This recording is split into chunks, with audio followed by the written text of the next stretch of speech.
Instruction, golf news, equipment, travel, interviews, course profiles, and more. Your weekly fix of all things golf is about to begin. It's the Flagstick Podcast with your hosts, Jeff Potter and Scott McLeod. Well, welcome, everybody. We're back for another week of the Flagstick Podcast, presented again this week by our good buddies at Golf PEI. Golf Prince Edward Island is a premier Canadian golf destination, boasting the most number of golf courses per capita in the country, with over 400 fairways, closer than you can imagine, top-tiered accommodations, and exquisite culinary experiences. It is the easiest golf vacation you will ever book. Book those vacations and tee times at golfpei.ca. Obviously, we want to make sure that you're following us across all of our social media networks, so let's get that out of the way. Instagram, X, Facebook, TikTok, Threads. Subscribe on Spotify, Audible, Google Podcasts, Apple Podcasts, and obviously our YouTube channel is where we want you to spend most of your time when you're not following us on social media. So get over to the YouTube channel, like us and click the notification bell, and make sure that you never miss a single episode of all of what we do. Threads is not really taken off as much as people maybe hoped it would, but hey, I mention it because there. I mean, it's another one of those it's a thread count. Oh my god, unbelievable! All right, what's going on, Jeffrey? It's playoff season for hockey, so there's that. We lost last night. Tough game. Tough. Oh man, tough game. We tied it with 2 minutes left in the game, and the ref waved the goal off. Just to let people know, this is not Jeff playing. This is Jeff coaching. Yeah, this is definitely not me playing. None of this body can handle playing hockey anymore. Coaching and teaching and instructing, much like Mr. McLeod does there with golf. Though he can still play golf at a very high level, I cannot play hockey at a very high level anymore. Fair enough. Anyway, I was actually at a teaching conference on Monday at the National Golf Club of Canada, which was it was good to see. About 20 or so pros that were invited, and obviously a great setting there in Vaughan, Ontario, Woodbridge. And a lot of our friends and a few people got to meet some younger pros that hadn't met before, but maybe met across social, and are familiar with Flagstick as well. So it was good to see them all. So shout out to all those people who are in our community and listen to the podcast. Actually. We do like it when we hear about people who are familiar with Flagstick. Yeah, it's not a bad thing. Mean, we've only been around for what, 28 years. 28 years. 28, 29. 28. I think it's 28. Year 28. After a while, I mean, I know companies count their anniversaries and all that kind of stuff, but really after a while, the years just become one big blur. So if it's 27, 28, 29, whatever, we'll figure it out when it's 30 and we'll talk about it. It's just more funny when you're talking. I can't even think that far ahead anymore. You start talking to some of these young guys or whatever, and then you realize, when we started covering golf, they weren't alive. But, I know. I mean, it's funny. Some of the younger ones probably are not really even that familiar with the actual print magazine. Oh no, I mean, that's print magazines are kind of not on their radar or whatever. I mean, they follow us on social media or whatever the case may be, but that would be Instagram, X, TikTok, Facebook, and Threads. Yeah. In case you're wondering what social media we're talking about. It's just funny on YouTube. And it's also just funny to sit in those rooms now and realize, I still feel like I'm the 21-year-old in the room. But then I quickly realized that, I'm the gray hair. So, I don't feel like that. I don't feel like anymore at all. I'm coaching hockey with two guys that have kids the same age as my youngest, obviously, Brandon. And these guys are younger than me. And it's just, I feel it's like, one of them just had a birthday. And I'm like, oh, really? That's great. Well, how old are you now? And they tell me, I'm like, what? Exactly. What the heck? I don't remember that. I'm just gonna turn around and go get myself a coffee at the canteen now. Thanks. You guys talk amongst yourselves. I will say, and this is gonna make you cry though, when we're up there, the weather is fantastic. Obviously, it's warming up here, but there was no snow, and literally, it looked like I could walk down to 18 there at the National and just make a nice double bogey, and you know what I mean? Like it looks like AstroTurf. It was just. Yeah, it's amazing. But there are golf courses open here in Ontario, Canada, down in the southwestern part of the province. A number of them, actually. Tarandawa had a successful last weekend. Got another one. I think it's called Knollwood is open. Pine Knot down in Dorchester is supposed to be open as well. Yeah, I mean, and obviously golfers, if they get the opportunity to get out in February, they're on it, as opposed to our friends down east, which they got unbelievable hammered. So that is insane. That is an insane amount of snow.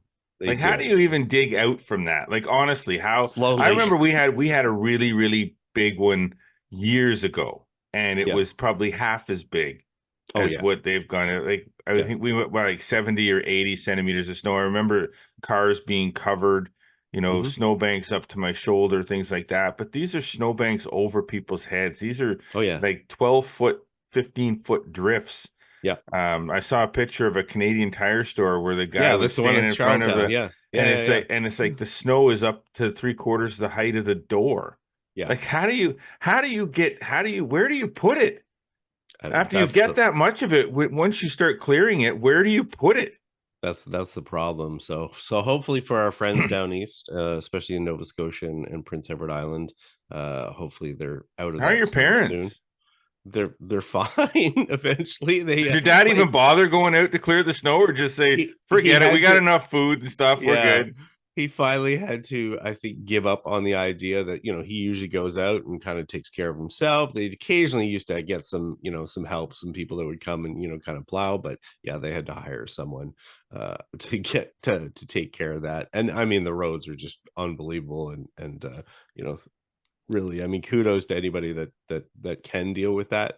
They were having a fairly calm, mild winter, and then all of a sudden that happened. So hopefully things warm up and we get a reduction in that soon for them. But anyways, all right, well, let's warm up the rest of the show here. So you got it. What else we got going on? We do have a good show, as we always do, patting ourselves on the back, of course, before we start. Yeah, exactly. No matter what happens, it's a good show. On the front nine, we're going to catch up on, obviously, some of the latest news and whatnot, some hot topics. On the back nine, we're going to talk about the revitalization of Myrtle Beach as a golf destination. Place that we've been numerous times. Lots of people have been numerous times. And we've got some interesting tidbits to share about some of our sojourns to Myrtle Beach, some very unique, some that nobody else has ever experienced. I can guarantee you that. Yeah, for sure. But we'll touch on all that in the back nine. But let's get to the front nine, presented by Metcalfe Golf Club. A natural setting, a pleasant challenge.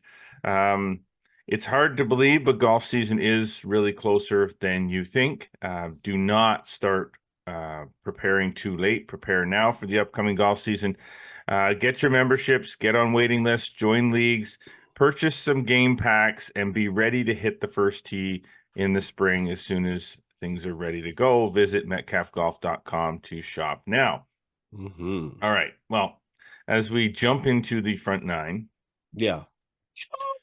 Jump. Did you jump? Yeah, we jump. No, jump, not dive. No. We're not jumping. See, I specifically didn't say dive, and you went and threw it out there. I stayed clear. Belly flop into the front nine. All right.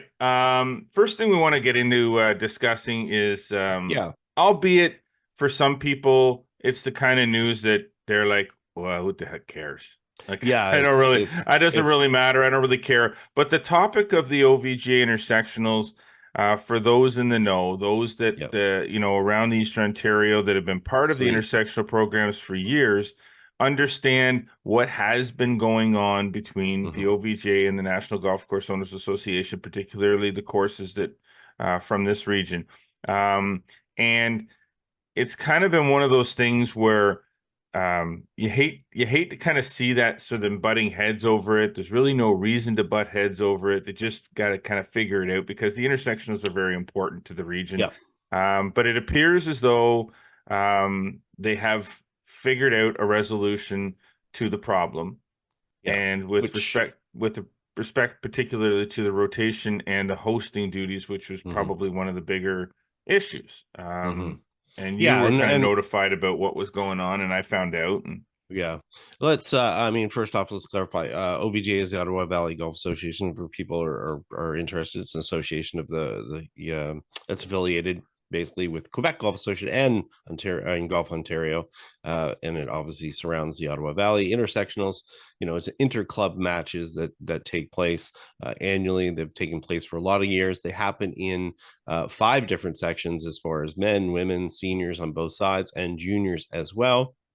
And maybe not maybe people are not quite as aware, even the people that are in the OVGA, that there were some things bubbling last year, and there was not really any resolution to it or whatever. It was sort of basically a group of the owners sort of came forward and said, hey, we feel like we're unfairly hosting too often, and people should realize that this is done sort of on a reciprocal basis. So the costs being incurred, some of those clubs felt they were incurring more costs than other clubs, and that it wasn't quite fair. Again, maybe some people weren't privy to the fact that was sort of happening. Obviously, they have to sort it out. The OVGA is, a cooperative association, but they don't own any golf courses. So, they can't just dictate, here's how things are going to happen.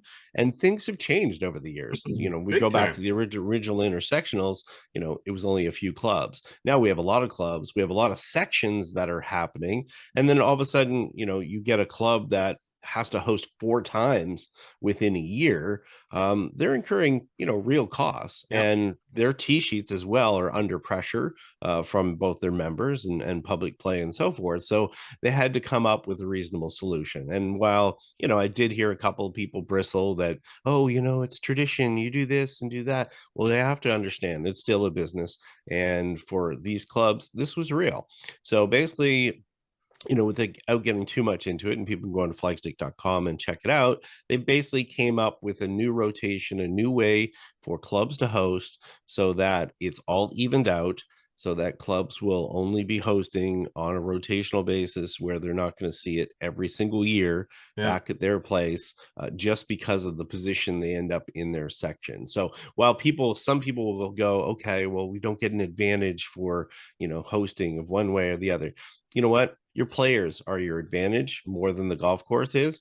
And in the end, there has to be a compromise between the owners. And I think one of the other bonuses out of this as well is, I think, because there's going to be less pressure on particular golf courses, if they feel like they're having to host all the time, they might be more amenable to host some of the other OVGA events. Whereas maybe they were bristling a little bit in the fact that, they were put under this pressure to host the intersectionals a number of times. And then they're like, yeah, we don't really want to host one of the other tournaments. So I think it's a wise solution. It's a collaborative solution. And I think in the end, as you said, it really comes down to everybody working together to sort something out that everybody can agree on. Yeah, and again, go over to flagstick.com to read the whole story, people, because getting into details. Trying to describe all the details on the show right now would be, it'd be a lot of work. But to your point, I had a conversation with an OVGA official yesterday or the day before about this, and I kind of reiterated to him the same thing that you just said there, where the OVGA, for all the good that the OVGA does, and it does do a lot of good, so let's clarify that. What's lost on this is that the OVGA as a golf association owns nothing. Right. And the golf course owners are the ones with all of the leverage when it comes to these kinds of events. It's their facility, and when they give up their golf course or they host, that's fine. The whole, we host, we bring other clubs here and all that, that's great. Except when they host, that's essentially a day of green fees for a golf course that's not a private facility. At a private facility, it's a little bit different, because even though they're giving up the golf course, they're not giving up any revenue, because they've already, to speak of. There may be some F&B revenue. But they have to provide the meal. Right. So. But they're not giving up revenue coming in the door on green fees. Whereas a public or a semi-private facility that's open to the public on a weekend, because the intersectionals generally Generally on speaking, Sundays. Yeah. Sundays, sometimes Mondays, depending on which Yeah. one it is, but weekends. I mean, to give up a Sunday of revenue for a public facility, that's a lot of money, Yeah. For to sure. give up. So there had to be some kind of resolution, some kind of solution. And I think the one that they've come up with is as amicable a solution as could possibly come up with. And as long as the thing, they adhere to it and there's no more complaints, I don't think that we'll have any more significant run-ins about all of this. And I Yeah. think that's important because you got to put this in place and put it behind you so you can move forward. Mm-hmm. As I said, the intersectionals to me are the premier amateur next to the Flagstick Open. Um, Come on, yeah, I had to say it. The it Yeah. is it is a highlight event of Yeah. the year. It's Just incorporates so many players at so yeah, many it's just clubs. and it's So all over, and it's just yeah.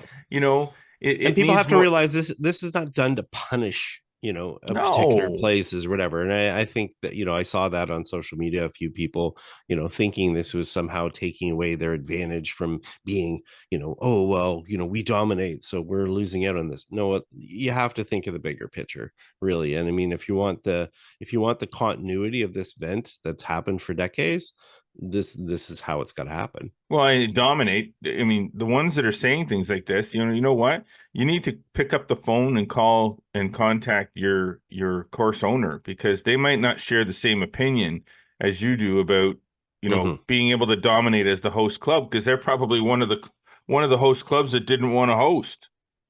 I Quite mean, possibly. Yeah. Yeah.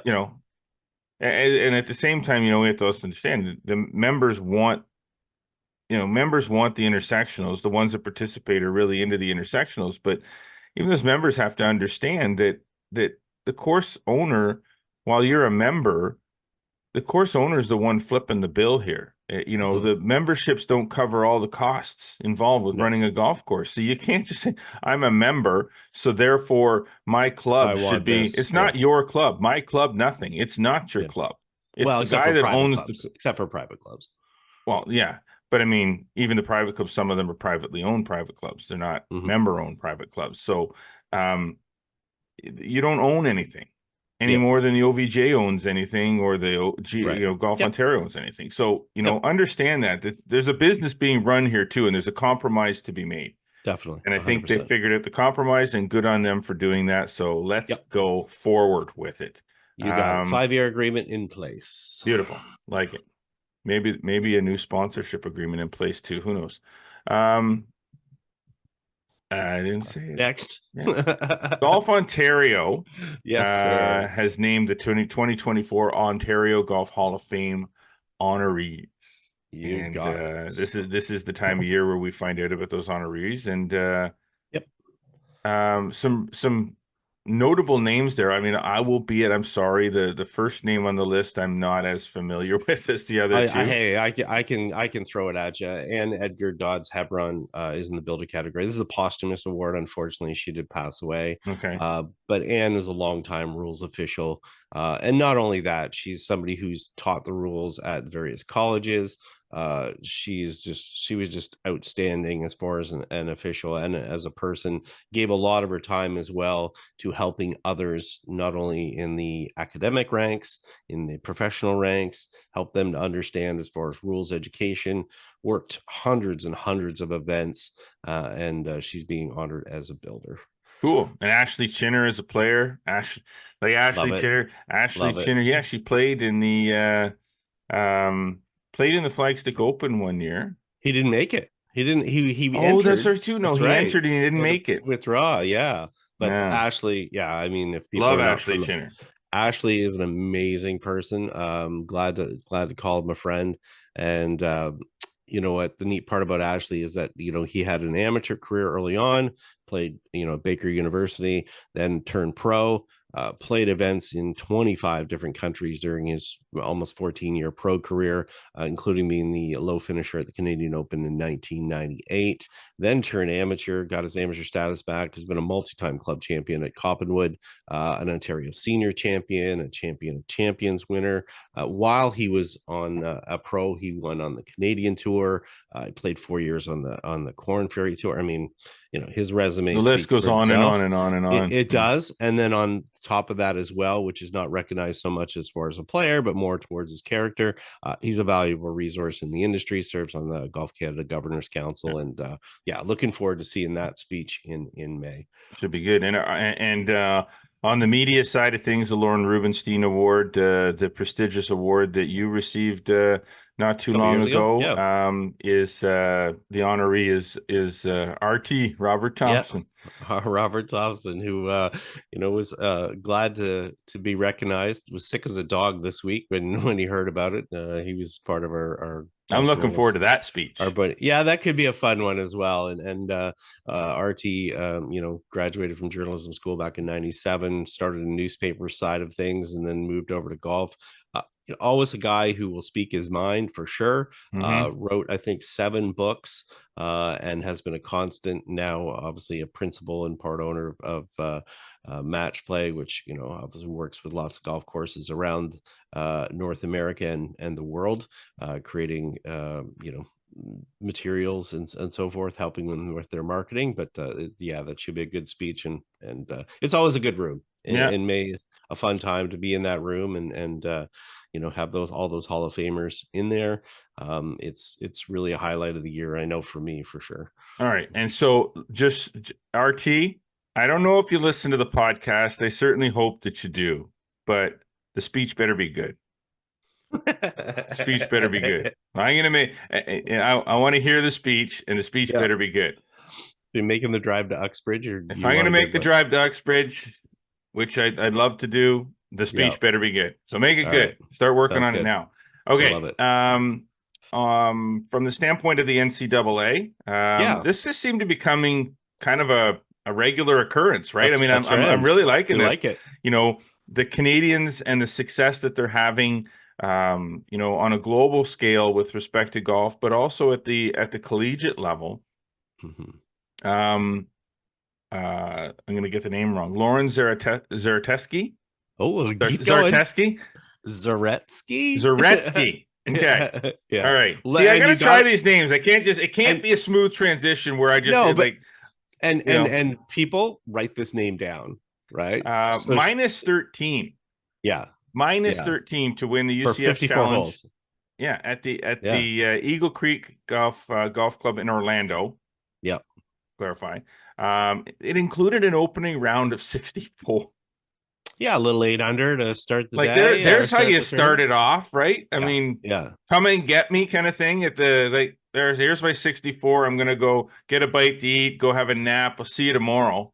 Yeah. And finishes off minus 13. Yeah, bogey free one at that. And that's to note, that is the 5th Canadian to win a D1 women's title this season. Not the 5th Canadian to win a D1 title ever. The 5th to do it this season. Come on.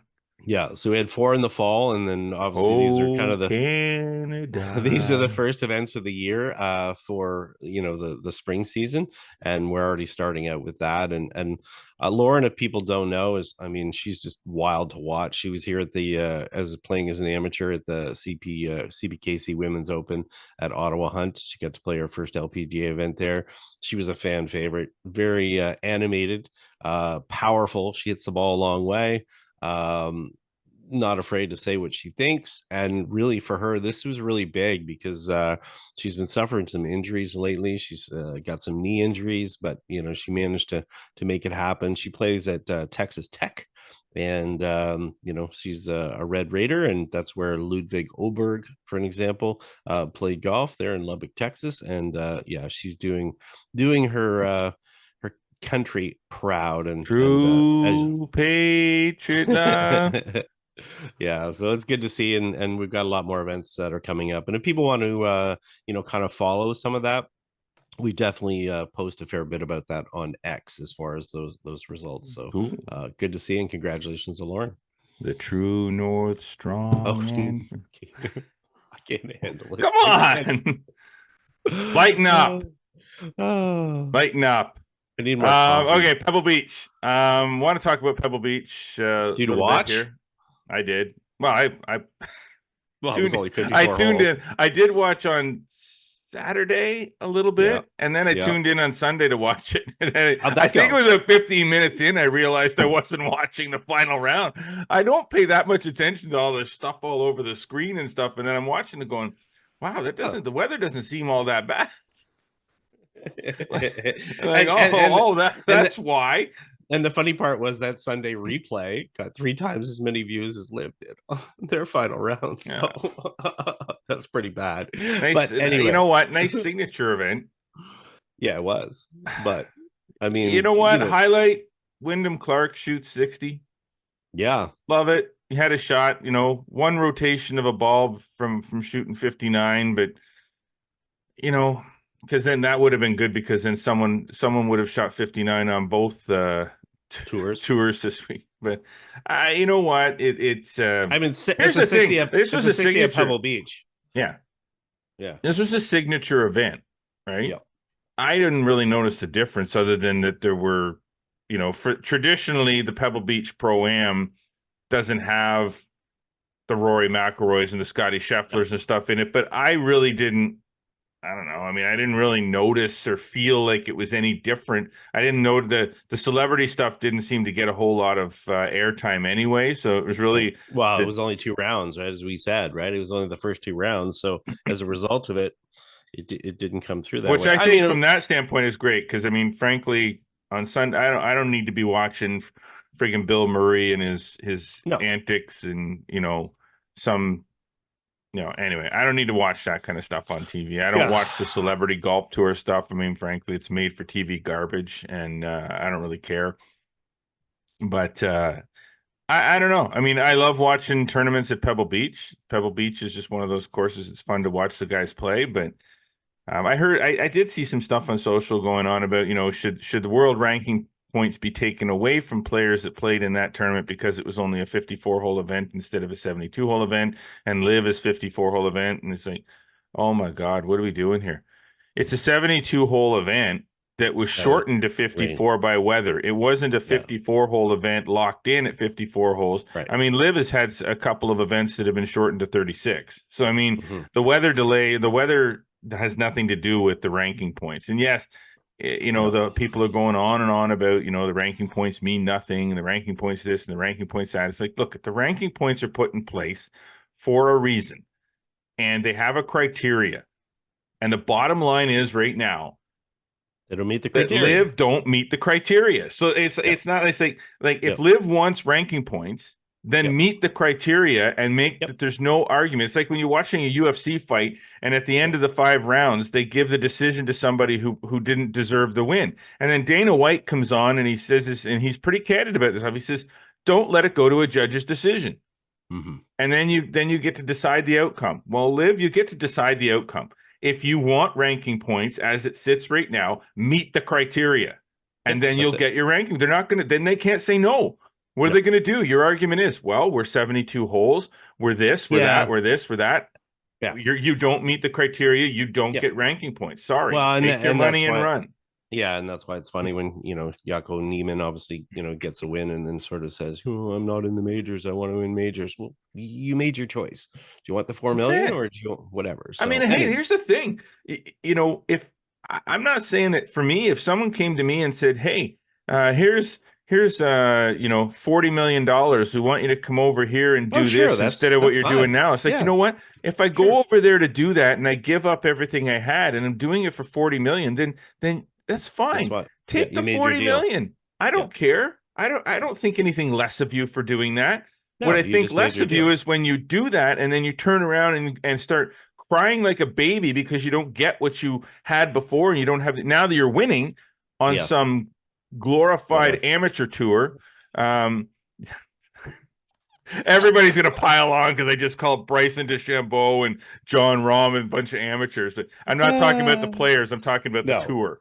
Yeah, you're talking about the tours. Exactly. The tours. Like I was watching. I guess Bryson's got Paige Sporanic caddying for him in the tournament in Vegas coming up. It's like, okay, doesn't Bryson have a regular caddy? Is that a social media thing? Is it a, you know, I don't know. has she ever caddied before? She's a good golfer. Yeah, she's a pro golfer. I mean, she knows how to caddy, but like, what does that all mean? Wearing, I don't know. Next. Okay, next. Tiger Woods coming back. Okay, I'm excited about this. Again. Very excited about this. He returns next week at the Genesis. Yep. And it's his first official appearance since the Masters. Yep. And you noted that he's expected to debut a new clothing line. Yeah. Now, so do we have any inside information? No, I mean, no more than anybody else. I mean, basically, invitations went out to some journalists, about a debut. Did you get an invitation? Not on that one. So it was more from the fashion side of it more than anything. So, anyways, that'll be happening start of next week. Hey, I could have been in Phoenix right now. It being poured on with the rain. Good thing I didn't go. Oh, that's right too. I wonder when that was. So you didn't go? No, I didn't go. Did you see the weather? Did you not go because of the weather, or did you? Yeah, that was it. I knew exactly what was going to happen. I knew it was going to be 12 long-range forecast. You broke out the Farmer's Almanac and checked out the weather for Phoenix. Exactly. No, it poured rain for the for most of the the 2-day portion that was supposed to be there. But anyways, besides that, yeah. So they're supposed to have the debut of the product line early in the week because obviously he's going to be wearing it. So it's hard to keep it under wraps. So I'll leave it at that for now. But is there an embargo? No. So nothing. I know nothing basically, except that it'll probably say Tiger Woods on it somewhere.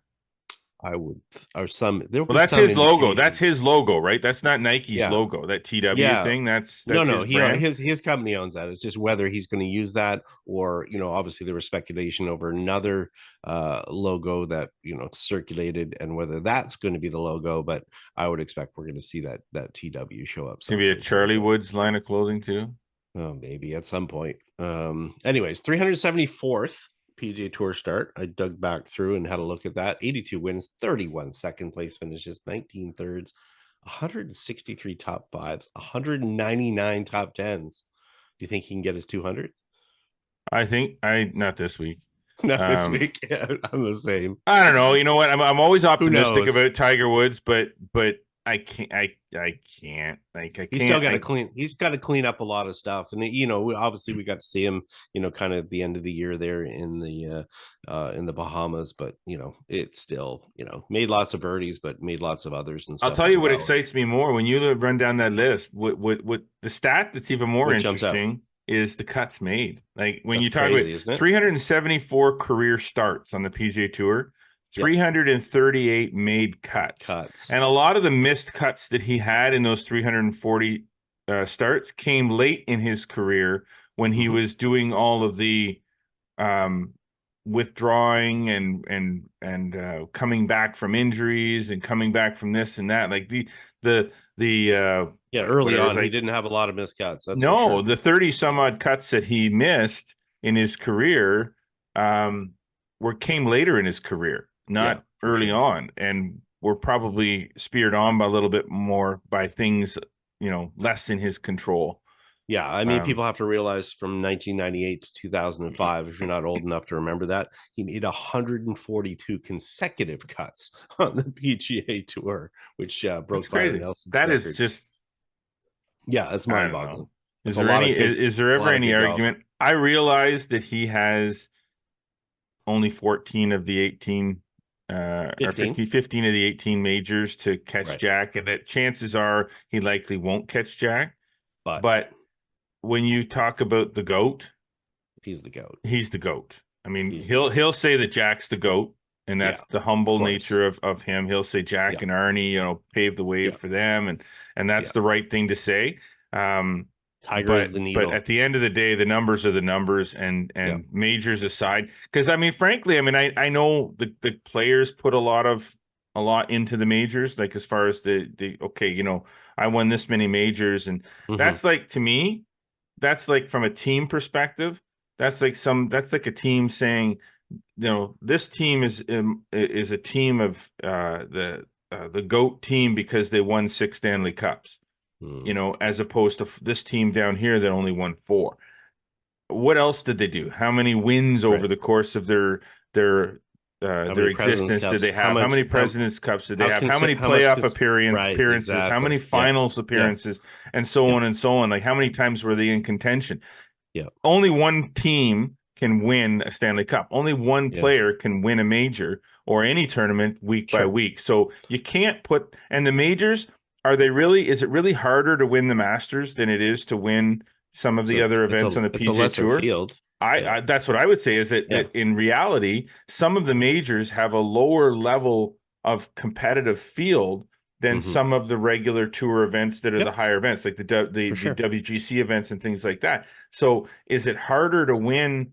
Like, it's not like Augusta is set up to like a U.S. Open where they can penalize you and +1 can win. Augusta's a pretty, for these guys, Augusta's a pretty easy golf course. Well, I mean, it's a difficult test, but you have less people. There goes my invitation to Augusta. But you have less people to get past, right? So I think the other thing is, you know, it's not to diminish Jack, because obviously Jack had you know a lot of seconds, a lot of thirds, a lot of top finishes, things as well. But how he changed the game, Tiger Woods did versus Jack. Jack obviously was, you know, in his heyday, but Tiger Woods is in a different era. And I will tell you what, we knew Tiger was going to play the Genesis. He'd already said he was going to play the Genesis. So when his official announcement came this week, it was like he had never even said it. People were just so excited, you know, pushing stuff out or whatever. So that's just the impact. I don't think that would have happened back in the day where people, you know, when Jack was having his back issues and stuff like that. Yeah, it was a big deal when he won in 86, the Masters,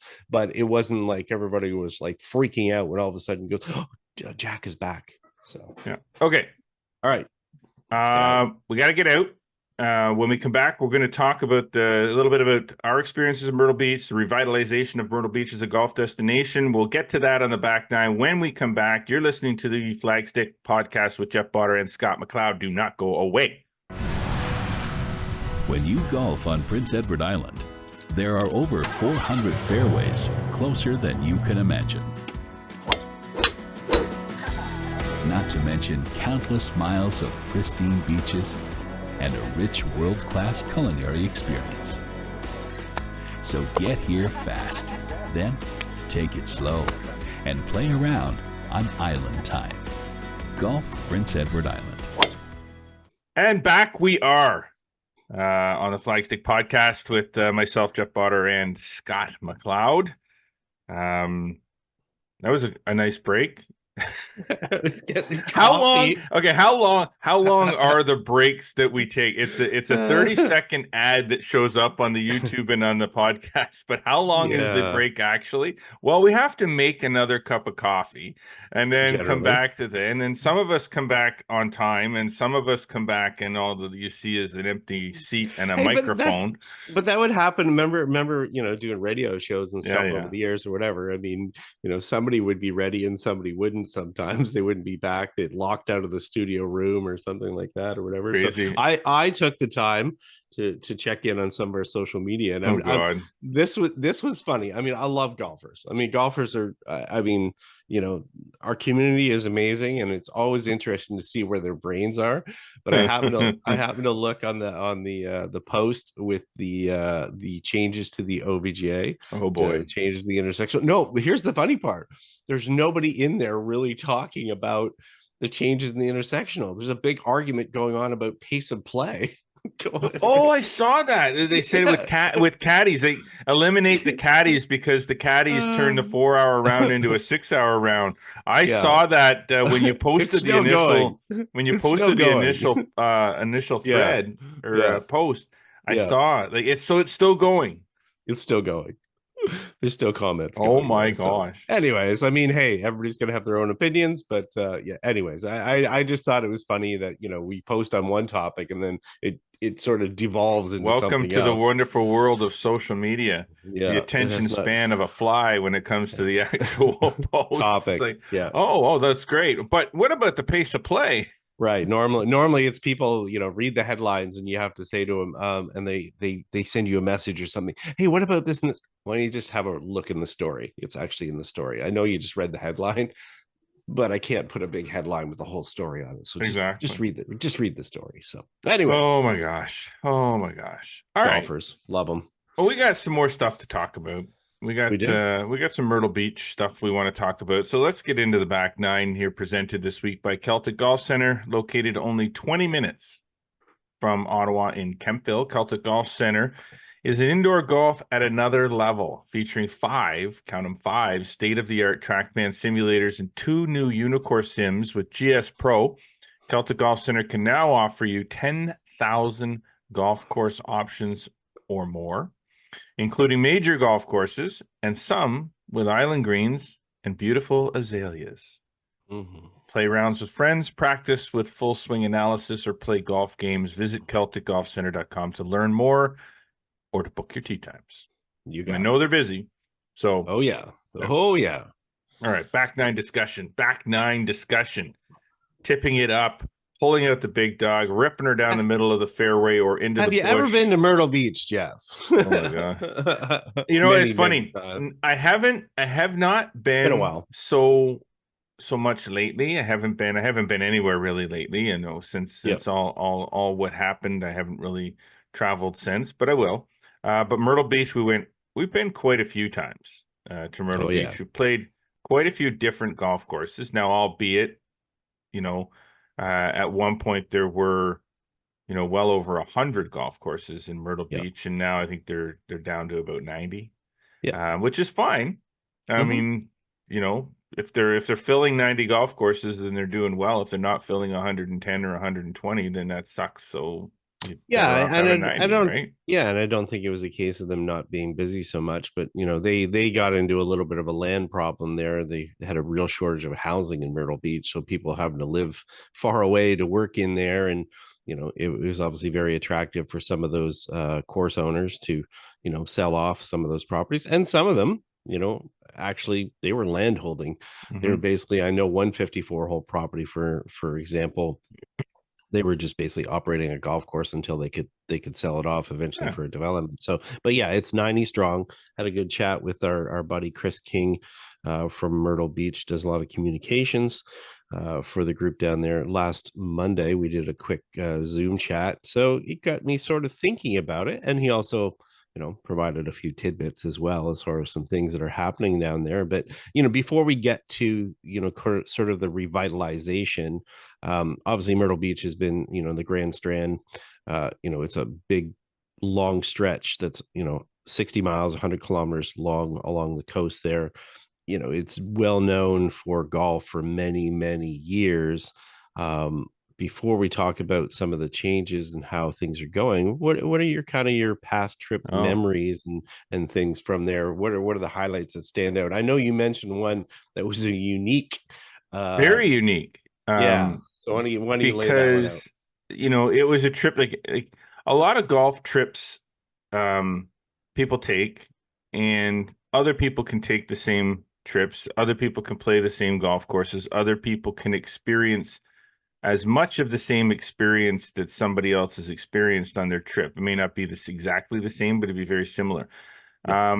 This particular stopover in Myrtle Beach that we had, I believe it was actually we were on our way to the PGA show in Orlando. And we had the opportunity to check out and play the barefoot resort, barefoot landing courses. Now, you might say, okay, well, what's so unique about that? New courses opening up, you had a chance to play. They weren't open yet. They weren't open.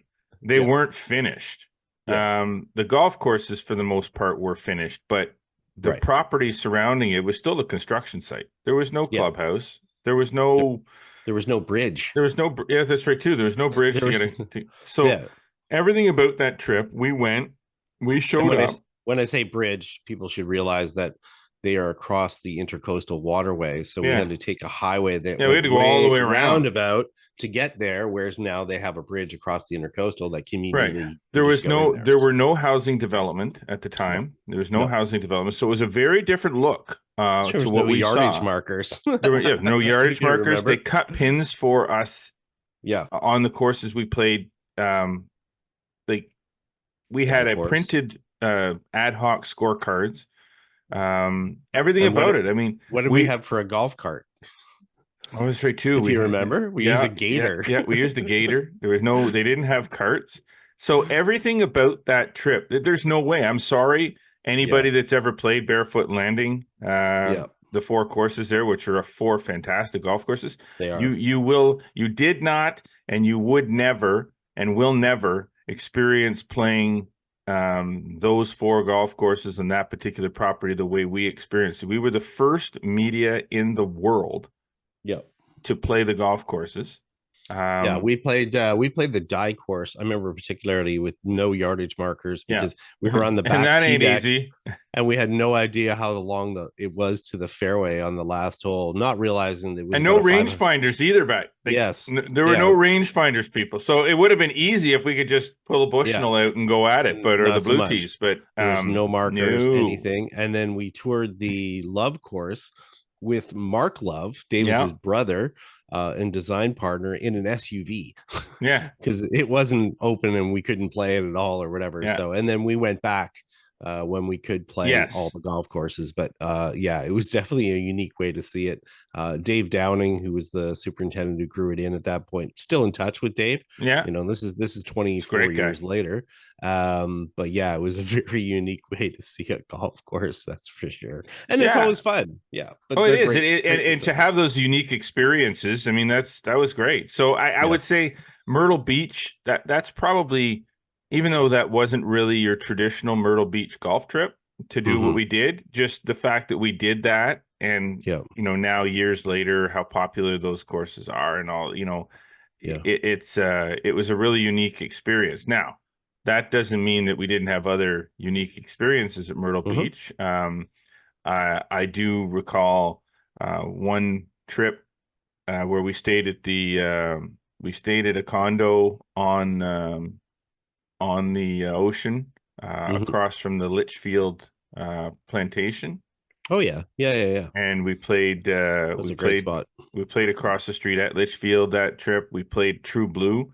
Which was pretty new. Which was pretty new at that point as well. The True Blue golf course. One of my favorites. Michael Strand's course, right? Correct. Both of those. And Caledonia. And Caledonia. Caledonia was awesome. For an old fish plantation. Indigo plantation. Sorry. Yeah. And but one of the highlights of that trip was when we played the Granddaddy. Oh yeah, and having the chowder on the par 3. I think it was like the second or third hole. Had the chowder, which was a big tradition. The big huge cauldron, witch's cauldron of chowder, and Big Dog was there. That's the golf course, the clubhouse, actually, where Sports Illustrated was founded. There was a meeting that happened there, and I got to go back there years later and play it as a guest at a police services memorial tournament, which was actually really neat. It was like 900 police officers from all around North America, and they had this big golf tournament in Myrtle Beach, and one of the sites was at Pine Lakes. And they've done some renovations there as well. But the Granddaddy's always a fun one. Granddaddy obviously called that because it was the the earliest golf course there in the Myrtle Beach area. It used to be a big hotel there. It was a big resort along the ocean. A great spot as well. And I forgot about that with the chowder and everything. So it was great. Now I know there's others that have had earlier trips to Myrtle Beach in their life where they, I believe there was a golf course that you had to take a tram. Oh, the ferry. Was it the ferry? Was it Waterway Hills or something like that? It was a tram. It's you parked on one side beside there was a club there. There was a club. Oh yeah, that's right. I forgot. Yes, they had a gentleman's club. And the parking lot was there. And then people would say, "Oh yeah, I went over to play Waterway Hills." Their car might have been in the lot, but they might not have went to Waterway Hills. They weren't at Waterway Hills. Anyway, I mean, the Myrtle Beach memories can. I think Myrtle Beach, I mean, and now maybe a little bit of a transition here. I think Myrtle Beach got a little bit of a reputation as far as being, just a lot of golf, right? And cheap golf. But I think what's changed over the years is that while the golf course number has gone down, you could stack that quality of the golf courses against any other Oh destination. yeah, And I mean, definitely. there's so many good golf courses, and it's hard to find that many. And when you start to look at, all of them there, it's pretty impressive, really. Mm-hmm. And I think what's happening now, though, is that, there's the uh kind of the rise of so many destinations that get people's attention, your Bandons and Bransons and all Cabots and all that stuff. But people have to realize there's still a value proposition. But I also think that it's not everybody's going to be able to afford all those. So there's an opportunity here, and I think Myrtle Beach is sort of jumping on that. And especially with a group like the Founders Group International, which controls like 22 of the golf courses now, Mm-hmm. they're spending a lot of money revitalizing the golf courses, and there's some new stuff that's happening in the area that's going to bring back attention to it. And I think as a result of it, we're going to see that resurgence of people going, you know what? I haven't been, like we're talking about, haven't been to Myrtle Beach for a golf trip in a while. Mm-hmm. Maybe it's time to go back. Well, why don't we highlight some of the, Scott? I mean, I know there's been through your conversation with Chris that a lot of things came to light from that conversation. Some things that changing, some minor, some major.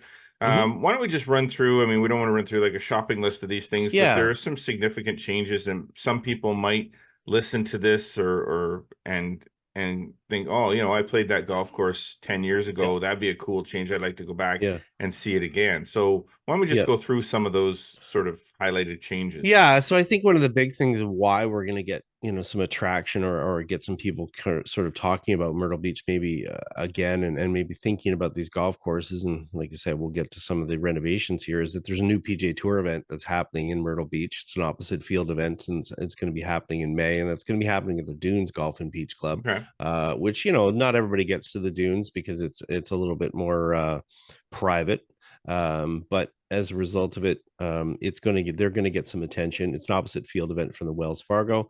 The Tiger Woods mini putt golf facility, which is not like any of the other mini putt golf facilities in Myrtle Beach, although it is pretty much the capital for miniature golf. There's a new Pop Stroke facility that's opening there next month. I shared a picture of that, I think yesterday on X. So that's going to kind of bring some things up. And then when you get to the golf courses themselves, we mentioned Pine Lakes. I mean, they got new greens and bunkers there. They're trying to make sure that, a golf course that's, almost 100 years old is kind of right up there. Polly's was a big one. Yes. They just reopened last fall. They did a complete restoration of all their greens, reimagined all their bunker complexes, remodeled the clubhouse restaurant, and then they have a great deck that overlooks the marsh now. And it was always a tough golf course before. It was a Jack Nicklaus design, but progressively what they saw there was the greens were getting smaller and smaller, which made it tough, especially if you're a tourist and coming down and maybe you're a little bit rusty, you haven't played golf in a couple of months. They needed some wider spaces as far as that, so they redid the greens there. Places like Long Bay, which used to be a really renowned golf course back in the 1990s, and another Nicklaus design, people would be like, oh, this is one of the must play ones.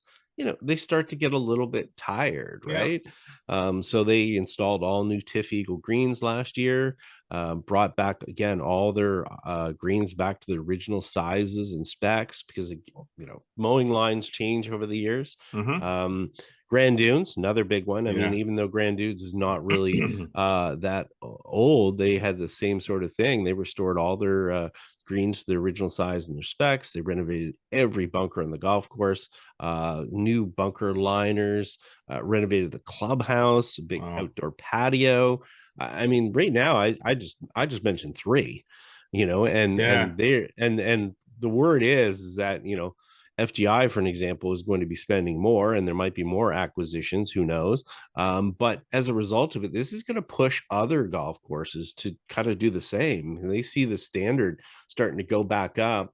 And if these courses are busy and they have revenue coming in, Now they're going to be able to revitalize these and give these golf courses sort of fresh look, to the point that if you go to them, you'll almost feel like it's a new facility and not something that you played before in the 90s and, you know, in the 2000s. So it's interesting, just yep. to kind of bring a little bit of regional golf tie into what is going on with some of the changes to some of the Myrtle Beach golf courses. Is a high level course like TPC Myrtle Beach has just completely renovated every bunker on the course, and they're installing the Better Billy bunker system, right, which is what they used at Redaview to completely to redo their complete bunker project. So just to kind of let people know, look, this is TPC Myrtle Beach, and a golf course in your own backyard, you know, at least in the Eastern Ontario region, has used the same bunker, installing the same bunker system as TPC Myrtle Beach has done. So that just kind of gives you a little bit of a perspective there. You know, what's good enough for a TPC course is definitely good enough for a local course too, right? So that's is there any other sort of I think one of the biggest, I think the other ones are ones like River Hills, which is up to the north side. I can remember almost getting eaten by an alligator there once. I may have strayed off where I shouldn't have. They've restored all their greens as well, again, new bunkers. It's sort of that theme. There's a lot of the places that's where they're doing. They're putting money in, remodeled the clubhouse. So we're starting to see that with a number of the facilities, and I think that's realizing that current day golfers have a different standard when they start to see the facilities, and that's, you know, an architectural standard that you'll see across everything, not just golf. So they have a different expectation, and, you know, you don't want to all of a sudden have people come to your golf course and go, that looks really tired, right? Do I really want to spend X here? Whereas if you go and you're like, hey, new greens, new bunkers, ooh, the clubhouse looks really nice, or whatever, it's not as hard to get them to kind of wedge their wallet open and pay a few extra dollars for it. Which is interesting because, you know, I'm see less of a trend maybe, and I don't know. I mean, it's a financial thing, obviously. It's like anything else. It comes down to dollars and cents. But when you see something like that, now I know Myrtle Beach is a huge golf destination, and they have a huge booking system in place, you know, for you know, bringing people down, and they're packing their golf courses and putting tourists through and so on and so forth. It's golf vacationers. What I see sometimes here is instead of making something better, you take something away. You know what I mean? Like instead of fixing your bunkers or adding bunkers and trying to liven up your golf course to make it, you know, less tired, you take bunkers away to you change the golf course in a way to make it easier to maintain it. And in essence, taking an expense away and adding to the bottom line.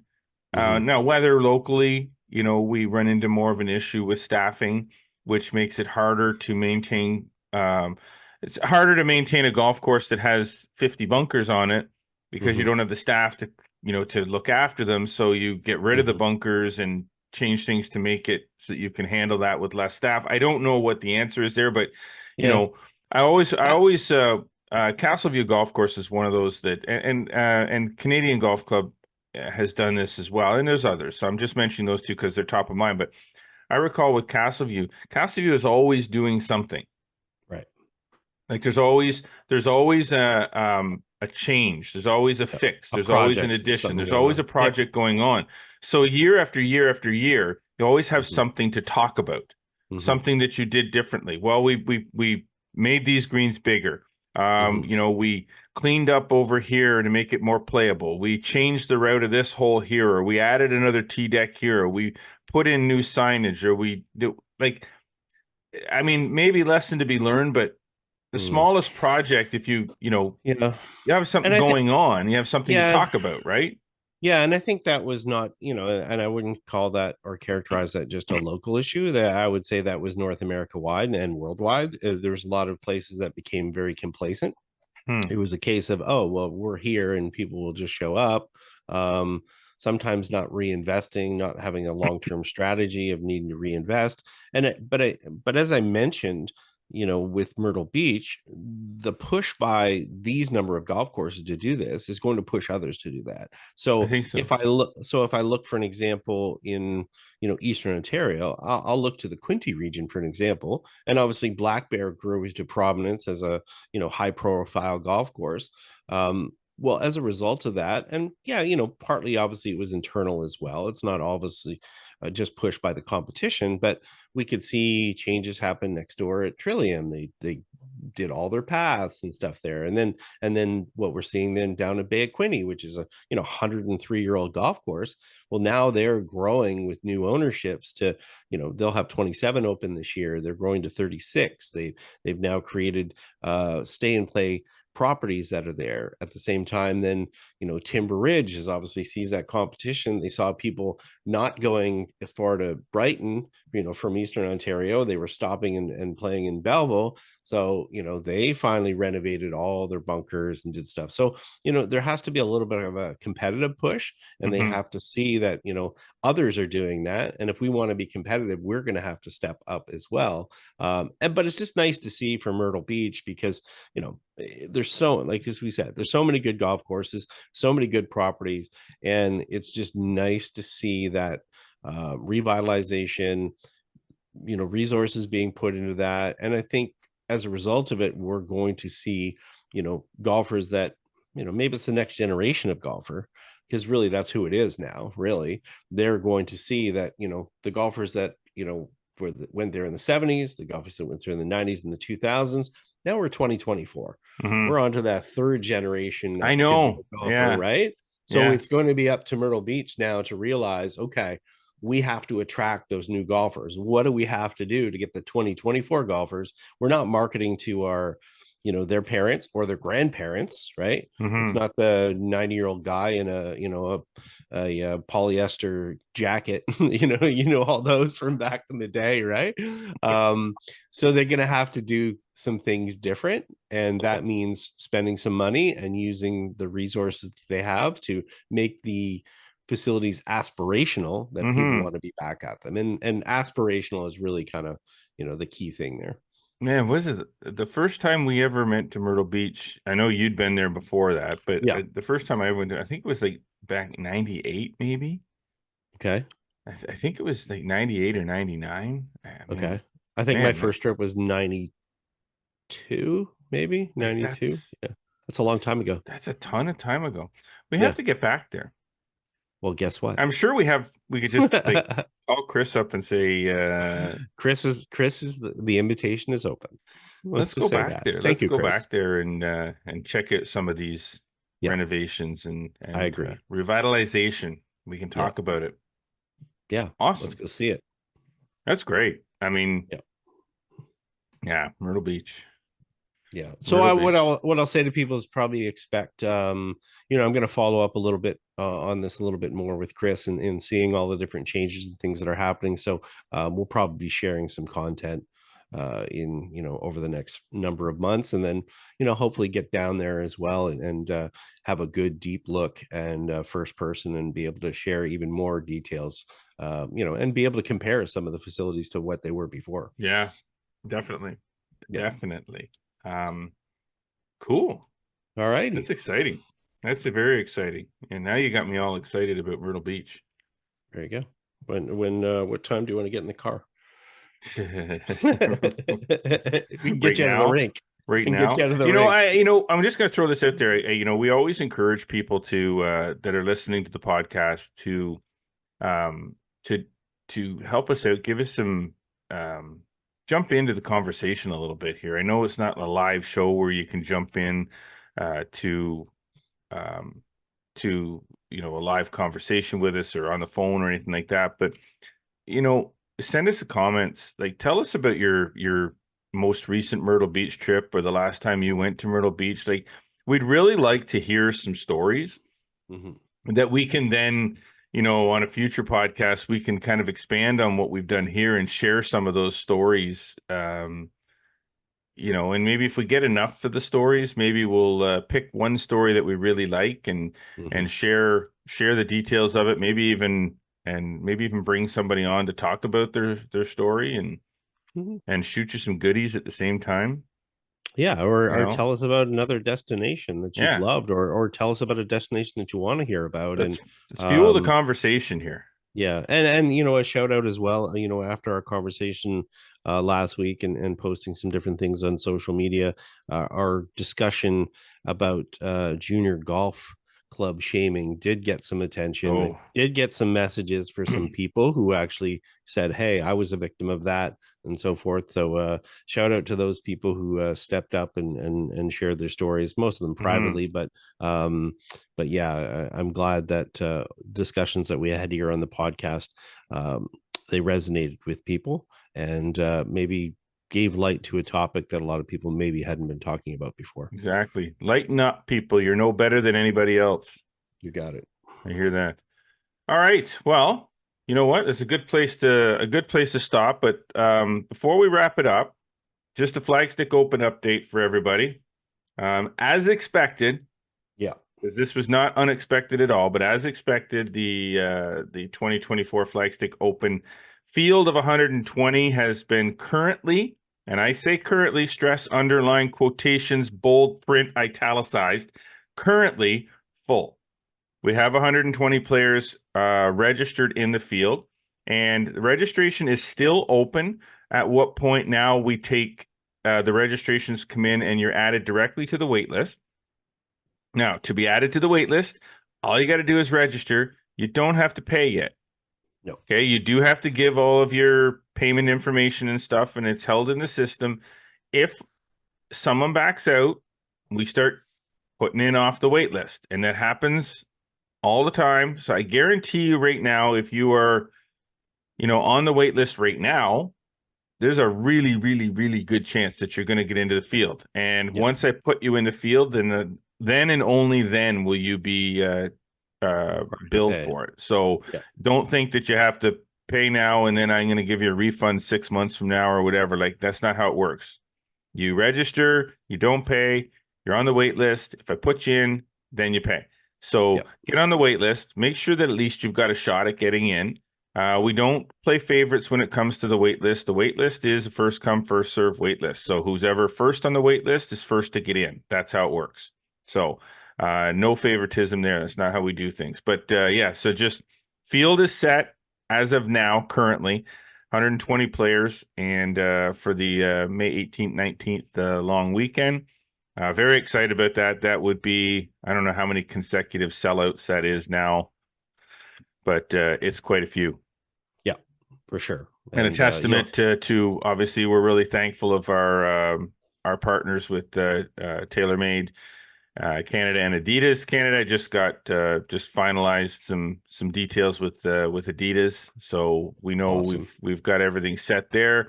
We'll share some details of what those registration gifts are going to be once we nail down what they actually are going to be, because it's always hit and miss. Don't know exactly what we're going to get yet, but it's going to be great. That I can guarantee. We're definitely grateful for that partnership. It certainly makes the event, what it is, and grateful as well that the golfers are coming back and telling friends about it, and they're coming from all over, which is fantastic. And I will say, just as a side note, now that the Flagstick Open is where it's at, filled, taking the wait lists, guess what? The Flagstick Shootout, which happens in July at Smuggler's Glen. The Flagstick Shootout registration will be opening very, very soon. And that is a limited field event. So that's more limited than 120. I think we limit that one at 72. Yeah. So, so you might, when you see that pop up, get on it right away. Yeah, quick. Because last year it was quick, and this year I'm sure it will be even quicker. Yeah. And we'll have some announcements regarding that event and sponsorship and so on a little bit later. But probably within the next couple of weeks, we'll open registration for the Flagstick Shootout now that the Flagstick Open is filled. All right. Awesome. Great show, Mr. McLeod. Great show, as always. Thank you to our sponsors this week, Metcalf Golf Club, Celtic Golf Center, And our presenting sponsor, Golf PEI. Golf Prince Edward Island is premier Canadian golf destination, boasting the most number of golf courses per capita in the country, with over 400 fairways closer than you can imagine. Top-tiered accommodations and exquisite culinary experiences. It is the easiest golf vacation you will ever book. Book golf vacations and tee times at golfpei.ca. Well, we certainly hope you're enjoying hearing and watching us. Be sure to follow across all social media networks: Instagram, X, Facebook, TikTok, Threads, Strings, whatever. And subscribe on Spotify, Audible, Google Podcasts, Apple Podcasts. Do not forget to subscribe to the YouTube channel. Like us and click the notification bell. Make sure you never miss a single episode. Get over to flagstick.com for more amazing golf content delivered every single day, and sign up for the free Flagstick Digest newsletter. Get information direct to your inbox 3 days a week, and you'll love it. I guarantee it. Well, as always, we appreciate you tuning in. Till next week, I am Jeff Botter. I'm Scott McLeod. Remember, always go for the stick.